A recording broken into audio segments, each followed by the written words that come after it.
Maybe Hammond is one massive bait by Blizzard. Ladies and gentlemen, hello and welcome to the channel. I am Stylosa, and in this video we're going to go on a journey. Now, you've seen this image before, and I have no doubt that we will get more teasers in the coming days on this stuff. However, look at this, and let's look at it in a very critical manner. Let's break this image down. So let me draw on the screen. There's some lovely bars. You can see 3 different segments to this image. It is very deliberate what is going on here. Remember, Blizzard have built this image to make us think in a certain way. There's a lot of misdirection going on here as well. So on the left-hand side, we've got the whole Omnic hate kind of iconography. We've got the King's Row posters for Omnic equality. The Omnics want equality, but they're not getting it, and that's the problem. In the middle, we've got Hammond Bait. Now, look at the composition of this image. Hammond is right in the middle, below, that's if that is Hammond, below a light, drawing our eyes like directly to this to say, hey, this is so obvious, this must be the case. And on the right-hand side, we've got Horizon and the Junkerqueen, and it starts to get a little bit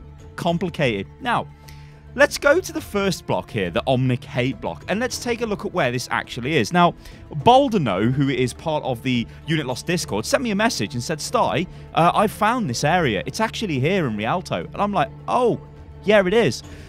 This isn't Rialto, though. That image is not Rialto.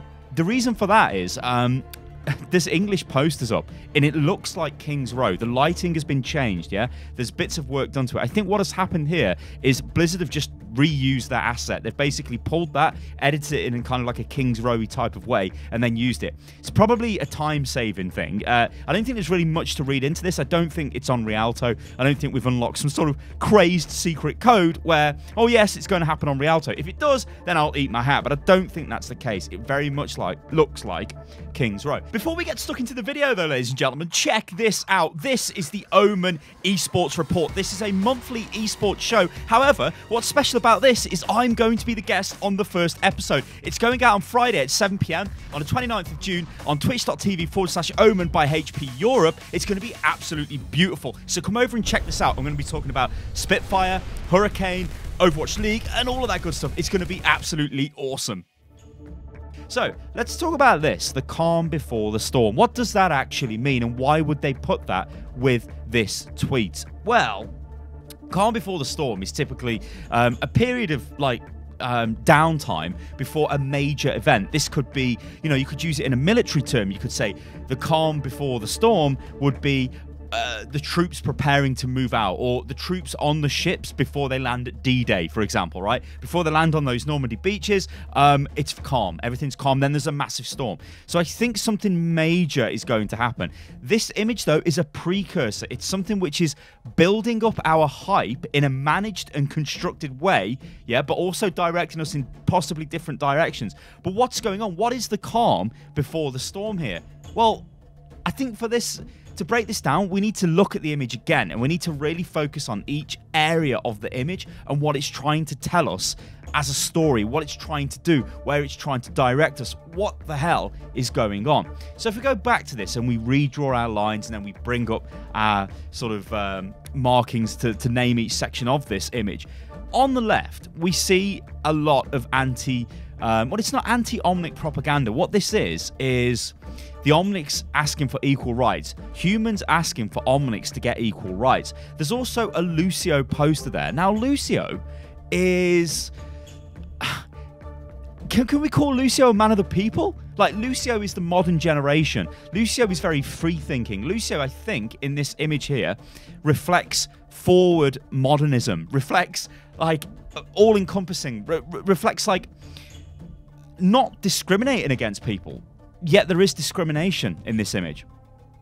Also, in the bottom left of the very left-hand corner, there is one of the Junkertown bots, slightly hidden. That's Wrecking Ball.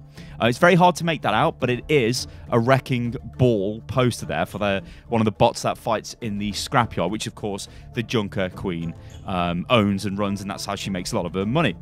Also in this image as well, we're still looking at the left-hand side, guys, there is like a small kind of telecoms box which is locked, and it says no more Omnics. So again, that's driving home the fact that, yes, we do not like Omnics, we do not want them, but then we've got Lucio's imagery, and then we've got the posters saying, hey, Omnics should have equal rights, and then we've got Wrecking Ball.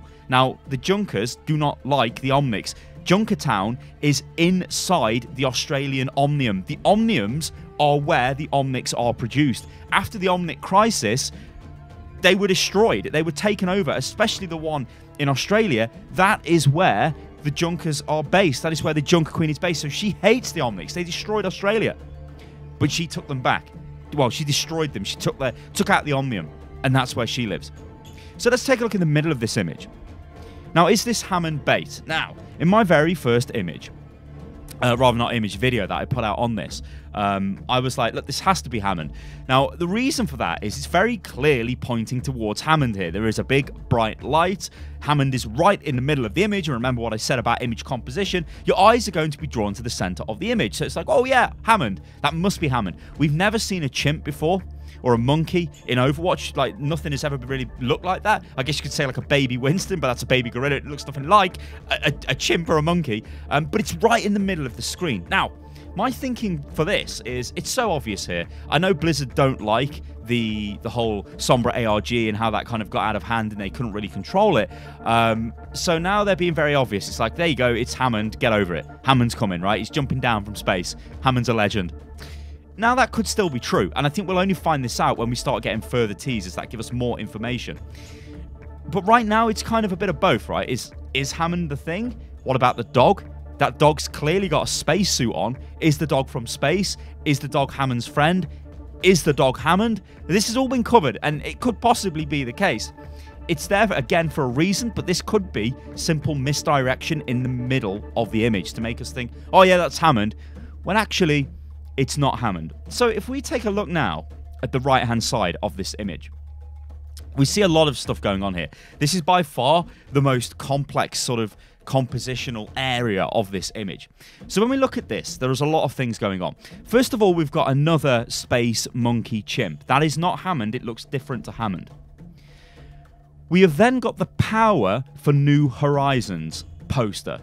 And on top of that, it reads, blood, not circuits, which again is anti-Omnic propaganda. Why, though, has that been drawn on the Power for New Horizons poster? Is there some sort of connection here with that poster and Omnics and Horizon Lunar Colony? Is something going on in Horizon which Omnics are a part of? Because if that's true, then that opens up a whole can of worms, because that means not only is the Junkerqueen in contention for this, but what about an Omnic hero? What about Athena? Probably won't be Athena because we already know she's kind of in the game. You know, she still works with Winston in some capacity. But maybe there's some sort of Omnic presence on the moon. We don't know. Could that be the calm before the storm?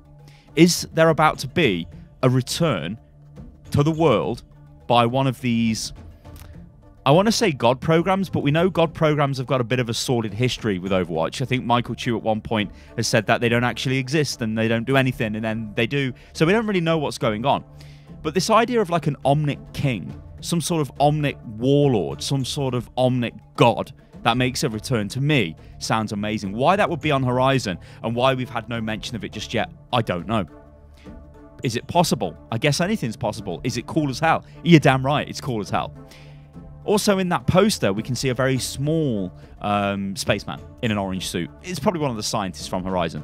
Doesn't really look too out of the ordinary. Now, behind this image, we have got the Junkerqueen. Quite clearly the Junkerqueen there, and we've got Scrapyard. This is the first time we have seen this poster. And again, it's the first time we've seen the Power for New Horizons poster.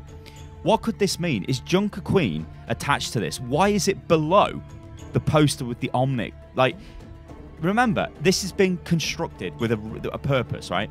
They have put the Scrapyard poster behind. On top of that, they have put a Power for New Horizons poster. And then on top of that, they have put blood, not circuits. This means there is clearly a running theme there. There is Omnic hate, Omnic love possibly, Power for New Horizons, and then Omnic hate again. So there's this duality in this image. It is, we hate Omnics, we like Omnics. Junkerqueen, bit of Hammond, bit of Lucio. Like I said, I think Lucio is just there to sort of be that sort of progressive, forward-thinking imagery. But what about the other things? Is Hammond a complete bait? Is it Hammond? What's going on the right-hand side, though, is the most interesting part to me in the entire image. I think what this means is we're probably going to see Junkerqueen, or some type of hero we just literally have no idea about. Now, when we look at heroes in the past, heroes that have been designed, heroes that have been made for the game, Doomfist is a very good example of this. Doomfist was part of the original cinematic for the game. Well, the Gauntlet was. It was the whole reason we were inside the museum. Winston, Widowmaker, Tracer, Reaper have a big battle over the Gauntlet. They managed to recover it, and all of that good stuff. From that, though, Doomfist was created. Doomfist wasn't actually going to be a hero as far as we're aware. And then they started to realise that, well, a lot of people want Doomfist. We've got bits and pieces of Doomfist lore in the game. You know, we had the posters of the different Doomfists in Numbani. All of that eventually gets changed. Then we start seeing the actual Doomfist, you know, and then we get the Doomfist we've got now. But Doomfist wasn't actually a hero. Now, maybe this is the way they are starting to go, or the way that they've decided to go with new hero inclusions into the game. I think the only it's not so much an explanation, but the only sort of hero I think that doesn't really fit this is possibly Orisa, because Orisa to me is the poorest hero launch the game's ever had, because it's almost like they had a problem they wanted to solve, so they just made a hero that would do it. But the hero had no real basis in the actual game. And by the way, are we ever going to get Numbani Airport cleaned up? It's been like a year now. What the hell, Blizz? So it's like they had a problem, and then they created a solution to the problem, and then Orisa was born. Other heroes, though, tend to be born from the lore of the game. Look at Anna. She was the first hero introduced, but she's very heavily rooted in the lore of the game, heavily rooted in Overwatch itself. Orisa has none of this. So maybe what we're going into now is a period of, or rather this is their future design philosophy, is heroes that they've seeded the game with. When they notice they are getting picked up, when they notice it's like community backing, like, oh, Hammond, Junkerqueen, she was the seed before Hammond, let's say, because when Junkertown came out, everyone was like, wow, what is this? What is this Junkerqueen? What is that? And it was just a poster, nothing more. But is that the kick Blizzard need to go, actually, let's start designing this as a hero? And then once we've got this into a state that we like, then we're going to start turning it into the type of hero that we need for the game. And this is the other question. What type of hero does Overwatch actually need? Does it need a melee-focused hybrid DPS tank? Does it need a new DPS hero? Does it need a new support? I don't know. Ladies and gentlemen, I've been Stylosa and this is Unit Lost. I hope this has been a very interesting video. One thing's for sure, we will get more teasers, and when they come out, it will give us more pieces to this story. But do remember, this image has been completely designed to make us think in certain ways. Remember, Blizzard are masters at this. They've done this for years and years and years, so we can only read into it what they give us. But yeah, I don't know. Are we getting Junkerqueen? Are we getting Hammond? Are we getting a completely different hero from the moon? Ladies and gentlemen, I've been Stylosa and this is Unit Lost. If you enjoyed the video, then like the video. And remember, you can subscribe to the channel. You can follow me on Twitter, which is @UnitLostGaming. And I'll catch you lovely lot on the next one. Toodaloo.